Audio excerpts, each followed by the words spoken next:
네, 어제 관세 협상 얘기로 넘어가 보겠습니다. 사실 이번 에이펙 정상회의를 계기로 관세 협상이 타결될 거라는 기대가 있었다가 또 시간이 지나면서 부정적 기류로 바뀌었다가 극적으로 타결이 됐는데요.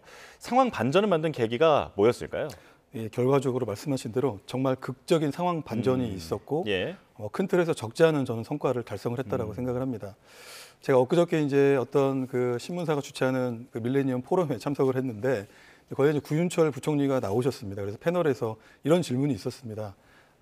한미 간의 관세 협상이 타결을 될 수 있는 가능성이 어느 정도나 있겠냐. 그래서 이제 플로어에 계셨던 분들은 1% 혹은 몇 %라도 그 숫자를 예. 듣고 싶었을 텐데 예. 정확한 수치를 얘기를 하지는 않더라고요. 예. 대신에 아주 치열하게 한국 정부가 관세 협상 타결을 위해서 노력을 하고 있다라는 그런 우회적인 이야기로 대체를 했는데 결국 그간의 치열한 한미 간의 실무 협상의 노력의 결과가 반영이 되었다라고 보고요. 특히 이제 어제 트럼프 대통령이 도착함과 동시에 무궁화 대훈장을 또 수운을 하고 또 뭐 금관, 네. 천마총 금관 모형을 본떠서 정말 금빛 향연, 트럼프 대통령이 좋아하는 예. 여러 가지 것들을 이렇게 취향을 맞춰줬기 때문에 그런 부분에서도 개인적인 정상들 간의 신뢰와 이런 우호적인 관계, 또 서로 간에 이렇게 좀 축적된 이런 관계들이 뭐 큰 틀에서 결국은 정상들 수준에서 정치적으로 결심해야 될 것들이 있고요.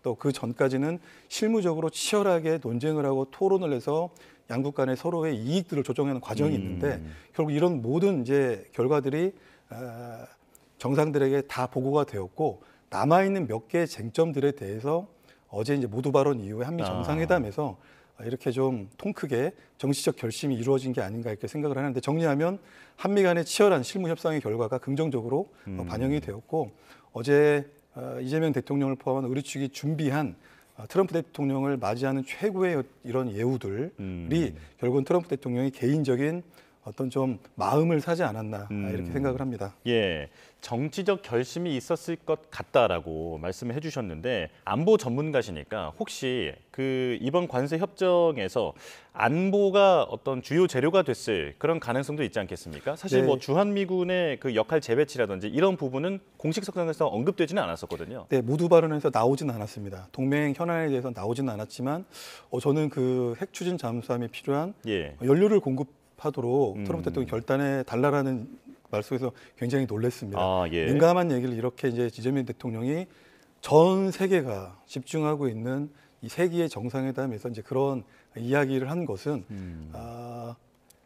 한미 정상회담 90여 분간에 있었던 정상회담에서 일부 동맹 현안들에 대한 논의가 충분히 있었을 것이고요. 이제 어제 있었던 한미 정상회담의 피테세스 미국 국방부 장관, 뭐 전쟁부 장관이라고도 하는데 예. 국방장관은 참여하지 않았습니다. 그 이유가 이제 다음 주에 서울에서 있을 한미 국방장관 회담, 한미 안보협의 SCM에서 이런 동맹 현안들은 매우 구체적으로 국방부 차원에서 그리고 합참 차원에서 MCM 차원에서 다뤄질 것이기 때문에 아마 그런 부분들은 이렇게 이렇게 많이 논의가 되어 있지는 않았습니다만 그래도 원자력 개정 협정에 대한 화두를 던짐으로써 나머지 동맹 현안에 대해서 이재명 대통령이 우리 한국 측이 좀 주도권을 좀 갖고 협상에 임하고 우리의 입장들과 이익을 관철하는 데 있어서 상당한 좀 그런 입지와 어떤 유치들을 확보를 한 것이 아닌가 이렇게 생각을 합니다.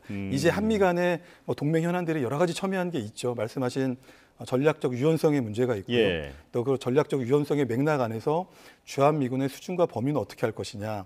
또 주한미군의 임무와 역할은 기존의 대북 억제력에서 이제는 대중국 봉쇄로 또 이렇게 좀 전환이 되는 그런 측면이 있겠고 그랬을 때 과연 한국군의 역할은 어떻게 될 것이냐라고 하는 문제 있고 또 나아가서 핵세스 국방장관이 높게 평가한 이재명 정부 임기 내에 전자권 전환 혹은 전자권 회복에 이르기까지 이런 중요한 동맹 현안들이 아마 한미 정상회담에 이어서 굉장히 후속 조치로서 심도 있게 논의가 될 것 같고요.